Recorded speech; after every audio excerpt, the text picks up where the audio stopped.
currency then, which has strengthened a fair bit in the last 20 odd minutes, and through the course of the day as well, it's gained. It's now below that 58 to the dollar mark. Let's bring on board our currencies and commodities editor Manisha Gupta for a quick analysis on what's going on in the currency market.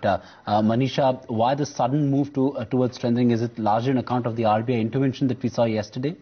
Well, clearly looks like that. There's lots been happening in the markets in the last 24 hours, and this is volatility at its best, Sandeep, as we have been talking about. Daily, a percentage point of a move coming in for the Indian rupee. But the good point is we clearly are off the all-time lows of around 58.98 in the markets yesterday, above 58 at this point in time. While the concerns still are there, because you have the sentiment coming in that the US may cut monthly purchases in their October meeting. You also have seen Bank of Japan do nothing in the stimulus program yesterday. They have kept it unchanged. And apart from that, there's a weak chance that RBI also might cut interest rates on June 17th meeting. So while there are these concern points into the market, but apart from that, you have seen Delhi very aggressively talking on to the Indian rupee that they will do whatever it takes to take the rupee volatility out of the markets. And while they have been talking as well, the senior dealers from the banks have confirmed central bank intervention in the markets yesterday. While they say that the amount has been on the lower side, but it has had its desired effect onto the Indian rupee right now. Apart from that, you also have Raghuram Rajan saying in last couple of sessions that they will enhance FDI limits in more areas